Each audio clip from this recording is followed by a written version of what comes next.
நான் தஞ்சை கிச்சன்லேருந்து பேசுகிறேன். இன்றைக்கி நம்ம வந்து முடக்கத்தான் கீரை வந்து தோசை செய்ய போகிறோம். அதில் முடக்கத்தான் கீரை வந்து ரொம்ப பயனுள்ள மருத்துவ குணம் உள்ளது. இது வந்து இந்த முடக்குவாதம்லாம் வருதுல்ல, அதுக்கு மிகவும் நல்லது. முட்டி வலிக்கு ரொம்ப நல்லது இது. இது குழந்தைங்க பெரியவங்க எல்லாருமே சாப்பிட்லாம்.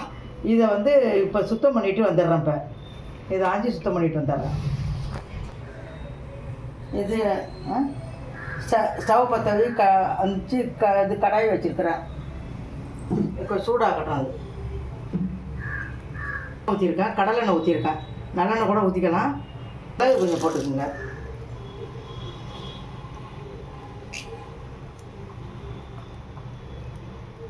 மிளகு, ஜீரகம், தேவையான அளவு ஜீரகம். இது ரெண்டு நல்லா பொரிஞ்சு வரட்டும். இது ரொம்ப சத்தான பொருள். நல்லா பொரிஞ்சு வந்துருச்சு. கீரையை நல்லா அலசி எடுத்து வச்சுருக்கோம் ஒரு பாத்திரத்தில். இதில் சின்ன வெங்காயம், பூண்டு இதை போட்டுருவோம். அது சின்ன வெங்காயம் சாப்பிட்றது ரொம்ப நல்லது உடம்புக்கு. சின்ன வெங்காயம்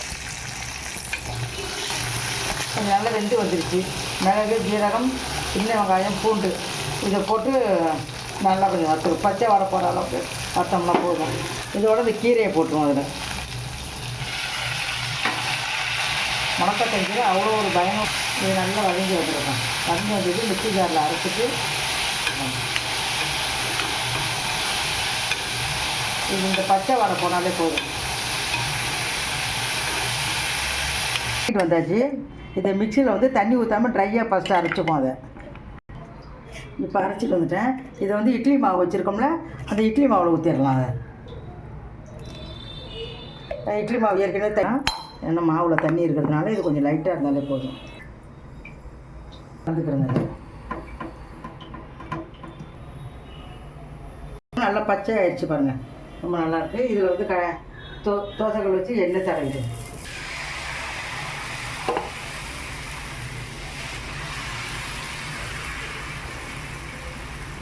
கொஞ்சம் நெய் ஊற்றிக்கிங்க. நான் நெய் ஊற்றிக்கிறேன். உங்களுக்கு என்ன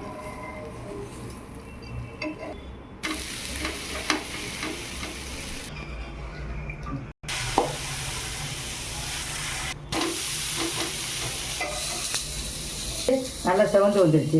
இதுக்கு வந்து வெங்காய கார சட்னி அரைச்சி வச்சுருக்கேன். வெங்காய கார சட்னி மிகவும் நல்ல சுவையாக நல்லாயிருக்கும். அது சாப்பிடுங்க. அது நாம் சாப்பிட்ற பொருளே நிறைய மருத்துவ குணம்லாம் உள்ளது. அது சாப்பிட்டாலே நம்மளுக்கு ரொம்ப நல்லது. சளியெல்லாம் இதில் அவ்வளோதான் இருக்காது. சளியெல்லாம் வந்துடும் இதிலேருந்து. நீங்கள் நிறைய குழந்தைங்களுக்கு கொடுங்க, நீங்களும் சாப்பிடுங்க. எனக்கு பார்த்துட்டு லைக் பண்ணுங்கள், சப்ஸ்கிரைப் பண்ணுங்கள். உங்களை ஆதரவு எனக்கு எப்போயுமே தேவை. கமெண்ட் பண்ணுங்கள். நன்றி, வணக்கம்.